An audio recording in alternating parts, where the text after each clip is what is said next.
پی آئی کی جو بیٹ تھی پرائیویٹائزیشن کی وہ کھولی گئی تھی 31 اکتوبر کو. اس وقت یہ کہا گیا تھا کہ ظاہر ہے اٹ فیل تھرو, جو ایکسپیکٹڈ تھی اسے بہت کم آئی, تو پھر میٹنگز اس وقت جب 31 کو یہ معاملہ ہوا تو یہ بتایا گیا کہ جی کچھ ہفتے میں جو پرائیویٹائزیشن کی جو کمیٹی ہے کابینہ کی وہ فیصلہ کرے گی, اور اس وقت یہ کچھ کنوے ہوا کہ جی بڑی تیزی سے چیزیں آگے بڑھیں گی.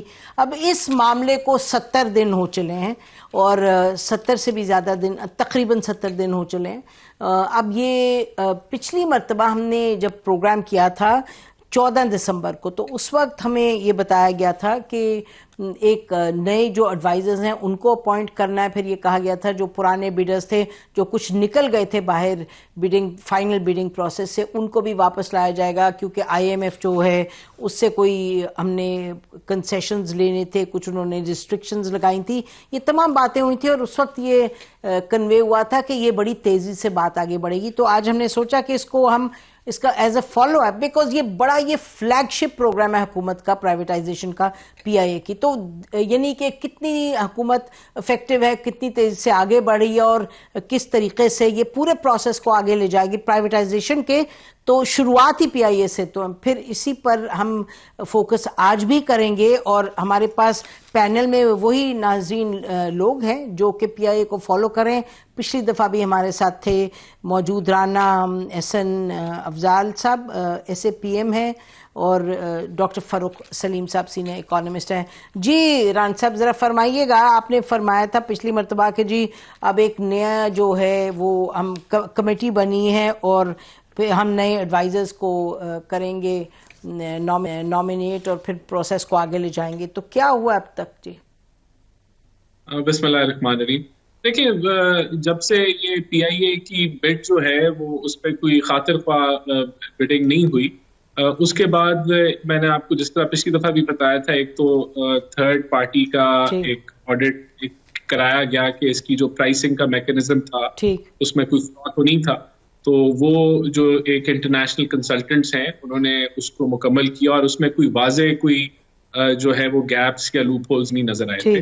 اس کے بعد جو ہے جو 2 میجر وجوہات تھیں جس کی وجہ سے کچھ بیڈرز نے پارٹیسپیٹ نہیں کیا, اس میں ایک تو سیل ٹیکس کا معاملہ تھا کہ جو نئے کرافٹ اگر پرچیز کیے جاتے ہیں تو ان پہ 18% سیل ٹیکس لاگو ہوگا, اور وہ جبکہ جو ایک کہہ لیں کہ انٹرنیشنل پریکٹس ہے یا دیگر میجورٹی ممالک میں وہ سیل ٹیکس نہیں لگتا, کیونکہ ایئر کرافٹ انڈسٹری جو ہے وہ کوئی لوکریٹو نہیں ہے, بڑا کمپیٹیٹو بزنس ہوتا ہے. تو وہ ایک تو وہ تھا, اور دوسرا جو تھا ایشو جو کچھ بڈرز کی طرف سے اس کی جو ڈیٹ ہے اس کے اندر اور خاطر تھوڑی کمی کی جائے.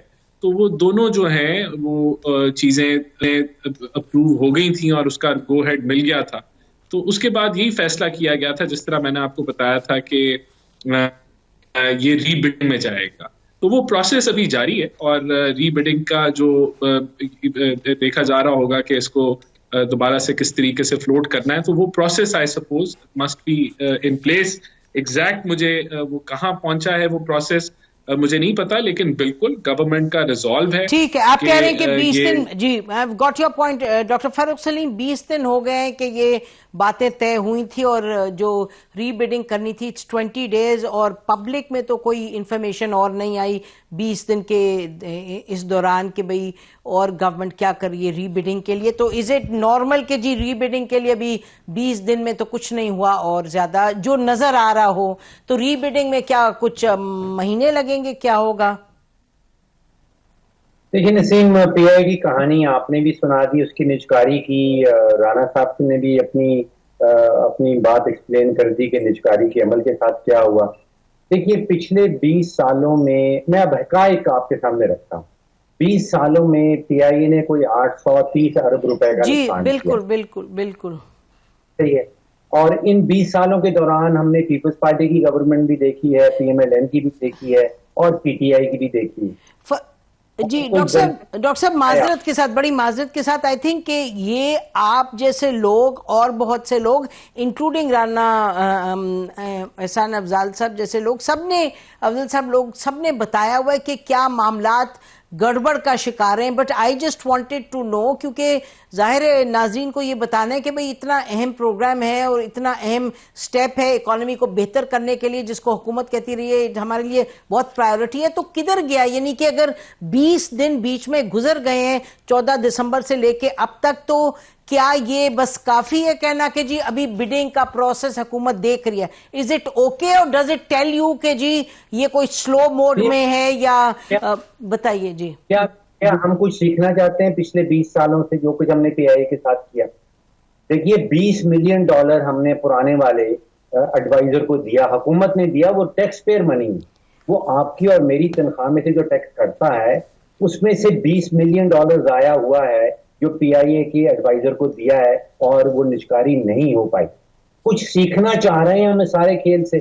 आपने कहा कि 20 दिन गुजर गए, 70 दिन गुजर गए, 22 करोड़ रुपया रोजाना का इजाफी नुकसान पीआईए कर रहा है. हर रोज जो गुजरता है, आपने कहा 20 दिन गुजर गए, लास्ट प्रोग्राम का आपने 70 दिन का जिक्र किया, उन सबको 20 करोड़ रुपए से जरा जरूरत दे दें वो नुकसान की. क्या हम सीखना चाहते हैं? जी राना साहब, ठीक, राना साहब व्हाट्स योर रिस्पांस जी? क्योंकि हम तो इसीलिए प्रोग्राम कर रहे हैं, ये नहीं कि जी हम बार बार यही बात होगी जी ये होगा ये होगा. I mean 20 days for an economy जो कि बहुत एक सीरियस उसके चैलेंजेस हैं और प्रायोरिटाइजेशन इतना अहम है. देखिए, पहले तो let's put things in perspective. अगर उसका कोई डेली नुकसान है तो हुकूमत के पास क्या अभी पॉसिबल जो है मौके हैं कि वो उस लॉस को कम करें. एक तो हमारे जो यूरोपियन रूट्स हैं वो बहाल हो गए. This is a very big positive news. और ये देखें, ये आपको याद होगा कि एक वजीर ने फ्लोर ऑफ द हाउस में एक ऐसा बेवकूफाना बयान दिया जिसके अंदर ना कोई हकीकत. राना साहब एक second, I hate to interrupt. Rana साहब एक सेकंड. राना साहब, लोगों को ये बातें रट गई हैं कि इमरान खान साहब के मिनिस्टर ने ये बात कही, वो बात. I am interested in knowing कि आप लोगों ने कहा था ये प्रायोरिटी है. नहीं, एक मिनट, नहीं, I am sorry to say, but एक we have come out of it finally. लोगों को पता होना चाहिए कि वो जो एक बयान था उसको 3-4 साल लग गए. सबको पता है जी, वी नो, हमने उसको कंडेम किया, नॉन स्टॉप कहा. नहीं, तो अब लोगों को ये पता चलना चाहिए है कि फाइनली आपके वो के बहाल हो गए हैं. It is a positive news. अच्छा, तो फिर क्या हम कहें? अच्छा एक सेकंड भी बहाल करने पे काम जी, तो आर वी सेइंग कि हम प्राइवेटाइजेशन को, मैं आपको this would be fine if you said कि भाई प्राइवेटाइजेशन इस वक्त अर्जेंट नहीं है क्योंकि रूट बहाल हो गए, ये गवर्नमेंट कह सकती है. तो मैं आपसे यही पूछना चाह रही हूं. नहीं, मैं बिल्कुल भी ये नहीं कह रहा. देखिए, गवर्नमेंट का 100% रिजॉल्व है इसको प्राइवेटाइज करने का. प्राइवेटाइजेशन का प्रोसेस खत्म नहीं हुआ, उसकी अगले रीबिडिंग की प्रोसेस की तैयारी जारी है, और उस तैयारी में हमारी कोशिश है कि दोबारा उस तरह के नताइज ना मिलें जो पहले आए थे. पॉजिटिव न्यूज ये है कि गवर्नमेंट की काविश से यूरोपियन रूट्स बहाल हो चुके हैं. देखिए, हम क्या कर सकते हैं? जो डेली लॉस हो रहा है उसको हम आज फौरी तौर पे बंद तो नहीं कर सकते. इंप्रूवमेंट क्या हुकूमत ने की है कि एक तो प्राइवेटाइजेशन का प्रोसेस फुल फ्लेज हम आगे बढ़ा रहे हैं.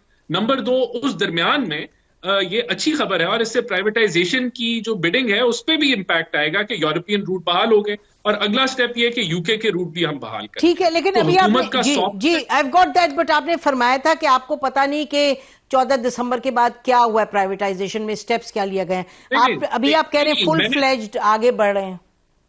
मैं आपको बता रहा हूं कि रीबिडिंग का प्रोसेस की प्रेपरेशन जारी है. वो किस पॉइंट पे है इस वक्त उसका एग्जैक्ट मुझे नहीं पता, लेकिन ये मैं 100% आपको बता रहा हूं कि रीबिडिंग के प्रोसेस की तरफ हम जा रहे हैं. हमने 2 IMF से जो रुकावटें थी वो रिमूव की हैं. अच्छा राना साहब, लास्ट क्वेश्चन इज कि आपके पास कोई टाइमलाइन है जहन में कि रीबिडिंग एक्चुअली कब होगी, या आपको पता नहीं कि how long it will take? देखिए, मैं आपको एग्जैक्ट अभी डेट नहीं दे सकता, लेकिन अगली दफा जब आप बुलाएंगी तो मैं आपको एग्जैक्ट डेट अच्छा ठीक है.